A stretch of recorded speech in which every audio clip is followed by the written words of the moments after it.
Karla, it's wonderful to meet you. Thank you so much for taking a minute out today. Yeah, it's great to be here. Thanks for inviting me. Love to Absolutely. talk. You bet. So before we get into Merge, I want to begin with this. 5 years ago, this pandemic completely threw the planet on its ear, changed all of us, especially musicians. How did Mm. you make it through the pandemic of 2020, and how has it affected either this project or what you're doing right now in 2025? How I made it through was lots of hot bubble baths. It was, yeah, lots of self-care. I'm also an instructor of vocal jazz at Kennesaw State, so I was doing a lot of remote teaching and during that time, about 4 months into the after things shut down, my friend Tom Kennedy, who is a bassist who's toured with a lot of well-known people around the world, he called me up and he said he was composing and he wanted to know if I would do some lyric writing and record these songs. So I used the pandemic to also learn how to set up a home studio. I did a lot of, of collaborating with Tom on original music. So it was also a really good, fruitful time as far as creatively, I guess is the point I'm trying to make. It was like a lot of artists, we just kind of went into our hidey holes and started and started creating. So it was very fruitful that way, and also just learning more about the technology of recording. So it was kind of I was one of those weird people who liked the whoosh of the not having to, run, run, run and, be here and be there. I kind of, while I mourned, the things that were lost and the clubs that closed and the businesses that suffered and the people who lost loved ones. It was also a kind of a quieting time that for me was actually not a bad thing. Yeah. Yeah. And so all that to say that um, I think it also makes you appreciate the art that you are making even more so and not take it for granted when we got to go back out. It was just such a here we are and oh, it's so wonderful and the audiences were so ready to be there and there are now we're kind of back to everybody's doing their thing, but I feel like I hope that I haven't I've retained that remembrance of let's not take this for granted, that we get to do this and we get to share this and we get to be a part of this wonderful, energy exchange. And so bringing that all into the new project was just a sense of this is what I want to do. This is the music I want to make. You never know what's going to happen. Things can shut down. The whole world can change. And so let's do what we love to do while we are doing it. There's no time to waste. Absolutely. So, with the new album Merge, what are you ultimately hoping the listener gets from this album? I hope that, first of all, I think a lot of people will be hearing music that they recognize done in a little bit different way.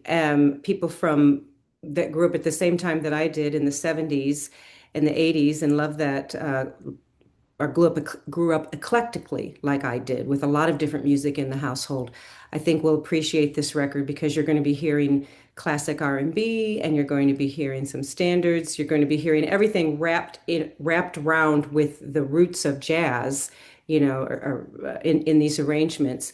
But it's going to be familiar things that will make you smile and make you dance, maybe even a little bit, and take you back, but bring you forward. And I think the concept was to to combine all of the influences, musical influences, but not just my musical influences, also my cultural influences, my background, my varied ethnicity, um, and um, and kind of say you don't have to be just one thing. You don't have to be pigeonholed. You can embrace all of those influences, and that's what I was choosing to do on this record, and to just feel really good in doing that at this point in my life. I make no I make no apologies for bringing in a lot of different influences and saying, this is the stuff I love. I think you might love it too. So, are you originally from St. Louis? I'm originally from St. Louis. Yeah. Okay, talk to me a little bit about your beginnings and how did singing and more specifically jazz and music become your career? Yeah. So, I didn't grow up thinking that I would be a singer, although I pretended every weekend that I was a singer. But I thought that, I was listening to my parents' record stack, which had all different styles of music in it, and I thought that it was fun to make believe, but that was for people who lived a really different kind of life than I experienced and were way cooler than I was. And I didn't have any professional musicians in my family, so that wasn't a modeling or an example at all. But when I started doing choir, and then I was asked to do some solos by my music teacher and started performing, I just fell in love with the storytelling of it, is really what it is. I was hooked into the lyrics and the storytelling of the words of the songs, and I liked sharing the stories, and I liked sharing channeling emotion. And I think that's really what I felt embraced by in this line of work. What about singers and musicians? Who were swaying you and helping you find your voice and your footing? When I was little, the people I listened to in my parents' albums were people like Nancy Wilson and Aretha Franklin and Billie Holiday and The Temptations and Friends of Distinction and Ramsey Lewis, and it was just all over the board. And then when I got into high school, of course, then I was into pop and rock, and I was listening to a lot of like Heart. I mean, I just idolized Ann Wilson from Heart, and so I had all that rock influence too. And then when I got a little bit more into what my pathway was jazz in college and function bands where I did a lot of private events and was singing a lot of cover tunes, and then did that for a couple of like a good decade and a half, a couple of decades, and that just got very tired of it. And I wanted to go back to the standards that I had sung when I was little and that I did in my dinner sets at like weddings and things. And at that time, about around that time when I decided that I wanted to get into that focus, that's when I met Tom Kennedy there in St. Louis. And he was off the road and wanted to start his own group there to work locally and asked me if I would sing with him. So that was a very good masterclass and mentoring in singing jazz. Really diving into that style of music and learning about the standards and respecting the music that was made as it was made by the composers and the legends who introduced it to the world. And so Tom was a very early influence. Jeannie Trevor, who was the first lady of jazz in St. Louis, would be familiar to anybody who came up in St. Louis in the 60s, 70s, and 80s. She was one of the first people I worked with in a group in St. Louis, so she was a big mentor of mine as well. And then when I moved to Portland in 2005, I had no idea. We were moved there because of a corporate relocation, my husband and I had no idea of the wealth of talent and the jazz scene in Portland. And those musicians just embraced and nurtured me. And I can't say enough about the people in Portland. Randy Porter, who's a Steinway artist, and Mike Horsfall, who's worked with Pink Martini, and a dear friend of mine, Mark Simon. And I mean, the list just goes on and on. Bobby Torres. These are people who toured with legends, and I got to work with them on a weekly basis in the clubs and lounges at Portland, and build my book and understand the tenets of jazz theory and um, presenting jazz and singing in that fashion. So that's was really the foundational aspect of it. So And what then was, oh yeah, no, go I'm ahead. sorry. I was just going to say, and then I came to Atlanta, and I met I met more great people, and Yeah. everything continued to grow. Yeah. So take me back to your beginnings. What was the first live show, whether jazz or otherwise, you saw that blew you away, made you think, I can do that. I want to do that one day. The first live show. Yeah. So it was probably well, I remember the first concert I went to. It was seventh grade and it was at Six Flags. And it was a pop artist by the name of Eric Carmen, which I don't know if anybody remembers Eric Carmen, but he sang All by Myself. He had a couple of really Yeah. huge hits. Yeah. And I remember sitting out there on those, they were like, bleachers and watching that and just and thinking, it was outside and there was something kind of magical about it. And I remember that. But I think what really got me was, came along a little later. And then I saw Heart a few times in high school. But the live jazz shows that I saw were local things. Yeah. And I saw people who were, the people that I worked with who I just couldn't understand how they knew what to do, how they were doing. And I loved the freedom of how they were doing it, and the conversational aspect of it and the way they were relating to small audiences. There were live shows that really inspired me. I saw Bonnie Raitt when she, in the 80s when she really, or 90s, I guess it was when she had that big comeback record Yeah. and just being entranced by her. So I mean, it kind of goes around the board, but for me personally, my first solo was in when I was 10 years old, and it was for a school concert. And I remember feeling afterwards that there was something about that I really enjoyed. And it wasn't so much the performing. I was kind of scared to perform. And I didn't feel when I was in professional paying bands when I was in college, it might have been 3 or 4 years before I even spoke a word in the microphone that wasn't sung because I was kind of a shy person. Yeah. But so it was more that transmitting of the story and the emotion that felt really good to me, and I could feel it connecting. So speaking of stages, what was the first stage that you played on where you felt like, wow, I've arrived, or you Yeah. couldn't believe it happened? Okay, this comes clearly to me. So in 2008, I was in Portland and it was the Cathedral Park Jazz Festival. And I was there with uh, Tom came in, he flew in, Tom Kennedy flew in, Randy Porter was on piano, and Todd Straight was on drums, come to think of it.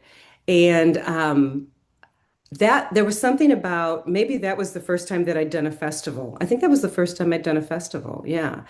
Yeah. And I remember during it just having a lot of fun, just feeling free and having a lot of fun and enjoying seeing people sitting out on their picnic, blankets and everything. But afterwards, I felt this sense of euphoria that I know what it was looking back. It was because I was completely in the present. There was no thinking about the past or the future. There was just the present, and everything seemed bright and sparkly because in the present, I think is where bliss is. It's really all we have. Yeah. This moment is all we have. And that is where spirit is. That's where presence is. That's where bliss is. And making music on the stage that day is what really it put me in that place. And it was the first time that, or it's a really memorable time, I should say, where I felt that kind of like, just like I was in a fairy tale. Yeah. So let me ask you this, after 4 decades of being in this world, in this industry, what's the difference between the dream you had of being a singer and a musician and what's actually transpired? What is that in between? Hmm. Hmm. Boy, that is a really good question, Joe. That's a goodie. Um, what is that in between? Well, a lot of reality checks, um, a lot of hard work, and I don't know if this is the direction that you were thinking. I feel kind of still the same in a lot of ways as that little girl inside. So it just as far as me as a person, of course, you're older, you're stronger, you're wiser, all of those things. But as far as how I feel about the music, it's really very similar. Um, but it is a very interesting path, and I could never have predicted the path. The path is very windy, and there are all kinds of roads that you just have to be open to it. So it's, you know,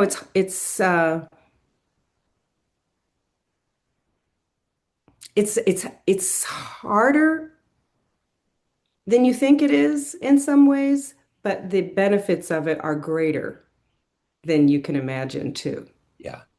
Yeah. So again, after 4+ decades of being in this world, what gets you up every day? What do you look forward to as far as being an artist, evolving, performing? What is that motivation for you? Um, Boy, sometimes I don't know. Sometimes I'm wondering why. I think we're all in the same boat that way. Yeah, There's something inside, and this is when I think I know when it really is a passion. There's something inside that just compels you to keep going. And especially now that I'm doing a lot of teaching, the students really inspire me. I really love the aspect of sharing sharing from the experience that I have gained and helping them to kind of peel back the layers of who they are and helping them to discover what's already there. So that gets me up. Um, you know what? It doesn't matter if I'm in front of an audience or if I'm just in my living room at the piano and making music, that still nurtures me. That still feeds my soul when it's just me and my poodle. yeah, Poodle's the yeah, only one listening. It still feeds my soul. I would do it still if I didn't have any place, any performances booked. I would still be in there doing it because that's just in me and it wants to come out somehow that way. So I guess that's the thing. It's yeah, something inside me that just keeps saying, this is what we love. This is what makes us breathe. This is our yoga. Yeah. yeah. So why do you love this music, this art that we call jazz? The freedom of it, the freedom of interpretation, the complexity of it, even there's complexity of it even when it is not a complex song.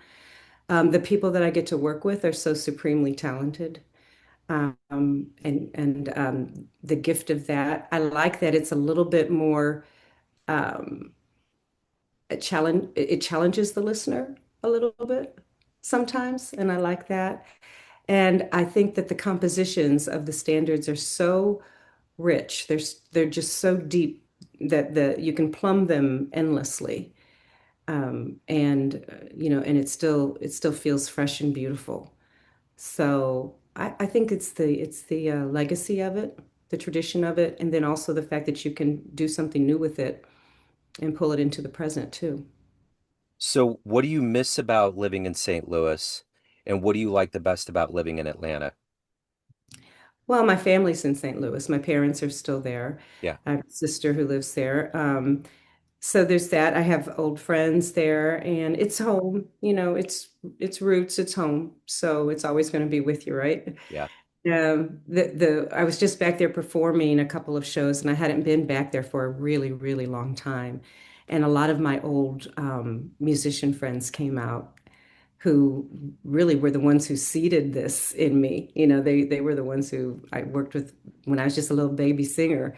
And so it was super to see them. So there's a lot of nostalgia with St. Louis. Um, Atlanta's just a different ball game. It's faster here, it's harder here, it's bigger here, and uh, the jazz scene here is really different. You would think that um, there are a lot of different styles of jazz here that are popular, probably more so the smooth jazz than the straight ahead jazz. But it's fun to find your audience here and the players here. And I started teaching here. I started teaching at Kennesaw State here, so that was a really great thing about Atlanta too. So if you could get into a time machine and go back in time and see one show, whether it's jazz or otherwise, where are you going? What are you going to see? Ah. I'm going to go see the Bill Evans trio. I like it. I'm going to go Yeah, see Bill at the Vanguard. That's where I'm going. yeah, yeah. Yes. It's such a great album. I have that on vinyl. I love it. It's one of the best ever. Um, Yes. so Yes. Carla, at the end of the day, everyone has a perception of you. Family, friends, fans, colleagues, everybody on the bandstand, but you run the show. What's your perception of you? Who do you think you are? Um, Dedicated. and authentic in my art, and appreciative, very appreciative of what the people who are on the bandstand with me are bringing with me. I've always wanted to be part of making the music. I want to be a member of the band. I never wanted to be the showgirl, out in front. I never wanted to be window dressing. I didn't want to be that. I wanted to be one of the players making the music. I mean, it just so happens that my instrument is my voice, and I lead the band. But I want to be a part of that music making, and not ancillary. And I think that is what the people who work with me know about me. What about live shows, promoting Merge, any of the good business? How can people catch you live? Go to karlaharris.com, and it's Karla with a K. And all of the information will be there. I have all of my shows and schedules on the homepage. It's very easy to navigate, and all my news, my blog, my music, how to stream, how to purchase, it's all there. Okay. What about picking up the album? Is Bandcamp the best place? You can get physical copies at Bandcamp. You Okay. sure can. Yeah, best place is there, or for a physical copy at my live shows. But you can stream it on all the platforms. It's all the stuff. Excellent. I'm so glad that we connected. Thank you so much, Karla. Best of luck with the release and everything else. This has been great. I appreciate it. Your questions were amazing. Thank you so much. Really made me think. Yeah, no, it's great. It was wonderful. Jazz fans, Joe Domino of Neon Jazz here. Proud to let you know about the triumphant return of the Kansas City Blues and Jazz Festival to Legends Field at the home of the KC Monarchs with a stellar lineup. Grammy-winning Stanley Clarke, Carl Denson's Tiny Universe, jazz master Bill Frisell, and KC luminaries Jackie Myers and Brody Buster. Tickets and more for this electrifying two-day event is found at monarchsbaseball.com, then click on special events. This October 3rd and 4th, join us as we bring magic and music back to Kansas City.